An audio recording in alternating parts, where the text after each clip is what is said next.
क्या आज हम लोग सीखते हैं कि आखिर ये इलेक्ट्रॉनिक्स इंजीनियरिंग है क्या और इलेक्ट्रॉनिक्स ब्रांच क्यों हर ब्रांच से सबसे ज़्यादा इम्पोर्टेंट है। इलेक्ट्रॉनिक्स ब्रांच को उतनी अहमियत नहीं दी जाती, लेकिन इलेक्ट्रॉनिक्स के बिना कोई भी सॉफ्टवेयर, कोई भी इक्विपमेंट, डिजिटल इक्विपमेंट जैसे आपका मोबाइल हो गया, लैपटॉप हो गया, ये पॉसिबल क्यों नहीं। तो हम इलेक्ट्रॉनिक्स के इंट्रोडक्शन के बारे में आज देखते हैं कि आखिर ये इलेक्ट्रॉनिक्स है क्या।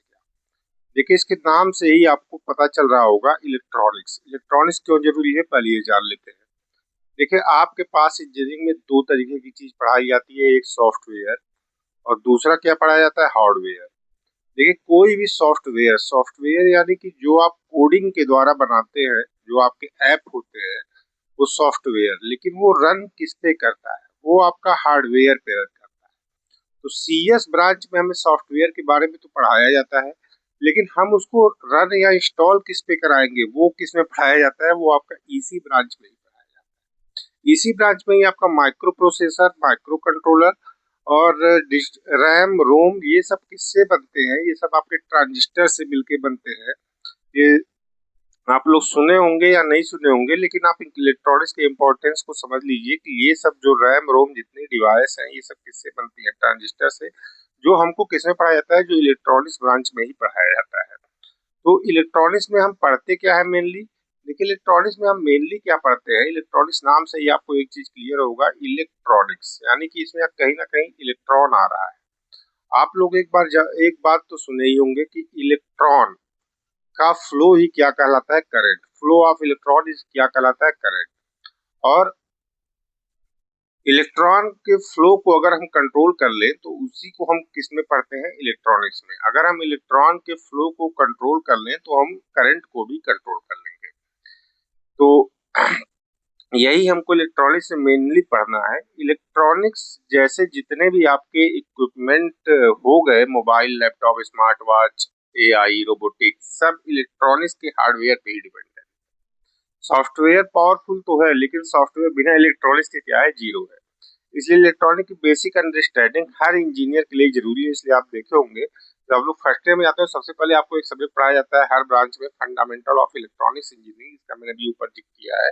ये सभी लोगों को इलेक्ट्रॉनिक्स की एक सिंपल नॉलेज या सिंपल समझ हो जाए। देखिए, अब इलेक्ट्रॉनिक्स में हम किन डिवाइस के बारे में पढ़ते हैं। आप लोग करंट के बेसिस पे दो डिवाइस देखे होंगे। एक आपका इलेक्ट्रिकल डिवाइस, जैसे आपका फैन हो गया, फ्रिज हो गया, ये सब क्या है, इलेक्ट्रिकल डिवाइस है। इलेक्ट्रिकल डिवाइस यानी कि जो घर की एसी सप्लाई, जो घर से वोल्टेज आते हैं, वोल्टेज जो आता है सॉकेट में, हम डायरेक्ट इसको करके हम इसको सप्लाई दे सकते हैं। लेकिन आप इलेक्ट्रॉनिक्स डिवाइस भी आप लोगों के सबके पास होगा, मोबाइल तो सबके पास होगा, लैपटॉप भी होगा, डिजिटल क्लॉक होगा, ईयरबड्स होगा। ये आपके जितने डिवाइस हैं, इनको हम जब भी अपने घर के पावर सप्लाई से क्या तुरंत सॉकेट में लगा के काम करवा सकते हैं, नहीं। क्योंकि ये किस वोल्टेज पे ऑपरेट होते हैं, डीसी वोल्टेज पे। और डीसी वोल्टेज पे वो भी क्या, सबसे लो वोल्टेज पे ऑपरेट होते हैं। तो इनके लिए जब भी हम इलेक्ट्रॉनिक डिवाइस कनेक्ट करते हैं आपके घर के पावर सप्लाई से, तो आप लोग देखे होंगे बीच में क्या आता है, एक सॉकेट टाइप का बड़ा सा इस टाइप का अडाप्टर आता है। चाहे वो लैपटॉप हो, चाहे वो क्या हो, मोबाइल फोन हो, चाहे वो डिजिटल क्लॉक चार्ज करना हो, या कुछ भी हो, क्या होता है, वो अडाप्टर बीच में आता है, जो आपके इलेक्ट्रॉनिक्स कंपोनेंट से ही किससे बना होता है, रेक्टिफायर से बना होता है। देखिए, हमको इलेक्ट्रॉन को कंट्रोल करना है, यानी कि लेस अमाउंट ऑफ करंट, और एक ही डायरेक्शन में करंट को फ्लो करवाना है, दूसरे डायरेक्शन में करंट को फ्लो नहीं करवाना है। तो ये किससे बनते हैं, ये सारे डिवाइस ये आते हैं सेमीकंडक्टर से बनते हैं। सेमीकंडक्टर आपका 19th सेंचुरी में इंट्रोड्यूस हुआ, जब से आपका क्वांटम फिजिक्स आया था। लेकिन आपको क्या, ये एक बात सोचिए, उससे पहले इलेक्ट्रॉनिक डिवाइस नहीं थे।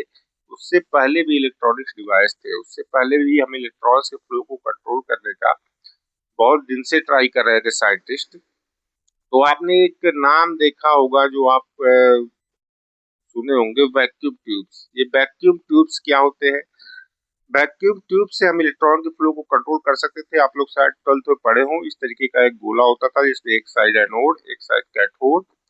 यहाँ हम कुछ फिलामेंट की धातु रखते थे जिसको हम गर्म करते थे, इधर से इलेक्ट्रॉन फ्लो होता था। तो इधर अपोजिट साइड में एक डायरेक्शन में करंट फ्लो होती थी। वैक्यूम क्यों कहते थे, क्योंकि हम इसका पूरा जो एयर है, जो भी पार्टिकल, उसको निकाल करके इस गोले में क्या भर देते थे, वैक्यूम, यानी कि कोई गैसेज इसमें नहीं होती थी। फर्स्ट जनरेशन के जो कंप्यूटर थे ENIAC, वो भी किससे बने थे? वैक्यूम ट्यूब से ही बने थे। लेकिन जब 19th सेंचुरी में आपका ये सेमी कंडक्टर आ गया, तब से इलेक्ट्रॉनिक इंडस्ट्री में बहुत बड़ा रिवोल्यूशन आया। सेमी कंडक्टर में इलेक्ट्रॉन के फ्लो को हम छोटे से छोटे डिवाइस में कंट्रोल कर सकते हैं, तथा आप देखे होंगे इलेक्ट्रॉनिक्स डिवाइस की जो साइज थी वो छोटी होती चली गई। पहले जो आपका पहला कंप्यूटर बना था, वो आपका 1 MB मेमोरी हमको कैप्चर करने के लिए जो वैक्यूम ट्यूब से बना था, लगभग एक कमरे के बराबर स्पेस की जरूरत पड़ती थी, तो हम 1 MB मेमोरी बना पाते थे। लेकिन जैसे जैसे सेमी कंडक्टर से हम इंट्रोड्यूस हुए, आप देखे होंगे पहले मोबाइल कितने बड़े आते थे, उसमें कम फीचर रहते थे।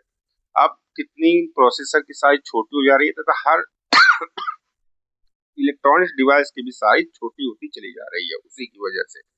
तो ये किससे पॉसिबल हुआ? इसमें सबसे महत्वपूर्ण जो इन्वेंशन था साइंटिस्टों का, वो सेमीकंडक्टर। और सेमीकंडक्टर में हम क्या करें, इलेक्ट्रॉन के फ्लो का अध्ययन कर पाए, वो भी किससे अध्ययन कर पाए? क्वांटम फिजिक्स जब से आया। क्वांटम फिजिक्स यानी कि जो चीज हमें दिखाई ना देती हो, माइक्रोस्कोपिक लेवल पे जा करके एटम्स और उनके पार्टिकल का स्टडी कर पाए, इलेक्ट्रॉन का स्टडी कर पाए, कितने इलेक्ट्रॉन एक आपके मटेरियल में होते हैं तथा वो किस तरीके से फ्लो करते हैं। तो मैंने आपको बताया कि ये आपका जो सब्जेक्ट है फंडामेंटल ऑफ इलेक्ट्रॉनिक्स इंजीनियरिंग, ये सभी के लिए बहुत ही इंपॉर्टेंट है। इसमें आप 5 यूनिट में इसको पढ़ेंगे। इसमें हम इलेक्ट्रॉनिक्स के पूरे फंडामेंटल को हर बीटेक के स्टूडेंट के लिए समझना बहुत ही जरूरी है, क्योंकि बिना इलेक्ट्रॉनिक्स के आपका कोई डिवाइस आजकल सिस्टम में नहीं है, चाहे वो सॉफ्टवेयर का हो या हार्डवेयर का हो। तो 5 यूनिट में हम सबसे पहले में देखेंगे सेमी कंडक्टर। सेमी कंडक्टर कैसे बना, किस तरीके से इसका यूज हुआ, कैसे हम सेमीकंडक्टर की खोज कर पाए, सेमीकंडक्टर बनने से क्या फायदा हुआ। फिर हम आ जाएंगे उसमें कि डायोड, पीएन जंक्शन डायोड भी बहुत ही इंपॉर्टेंट है आजकल, उसी से सारा इलेक्ट्रॉनिक डिवाइस बना है। फिर हम इसी पीएन जंक्शन डायोड से इसी फर्स्ट यूनिट में देखेंगे special purpose diode. Special purpose diode जिनको कुछ स्पेशल काम के लिए बनाया गया है। सेकेंड यूनिट में हम देखेंगे ट्रांजिस्टर, जो सबसे बड़ा इन्वेंशन क्या है, ट्रांजिस्टर। ट्रांजिस्टर से ही प्रोसेसर बना है, ट्रांजिस्टर से ही लॉजिक गेट्स आए, ट्रांजिस्टर से ही, ट्रांजिस्टर के इन्वेंशन से ही सब कुछ इलेक्ट्रॉनिक्स में पॉसिबल हो पाया। जो पहले हम किससे बनाते थे, यहाँ बताएं आपको, वैक्यूम ट्यूब से। लेकिन जैसे ट्रांजिस्टर आया तब से हमारी डिवाइस छोटी से छोटी होती चली गई, वो भी सेमी कंडक्टर से। थर्ड यूनिट में हम देखेंगे ओपैम्प, ऑपरेशनल एम्पलीफायर। सिग्नल को किस तरीके से हम बड़ा कर सकते हैं, छोटा कर सकते हैं, ये हम ओपैम्प में देखेंगे। फोर्थ यूनिट में हम देखेंगे डिजिटल इलेक्ट्रॉनिक्स। बिना डिजिटल इलेक्ट्रॉनिक्स से कुछ भी पॉसिबल नहीं है।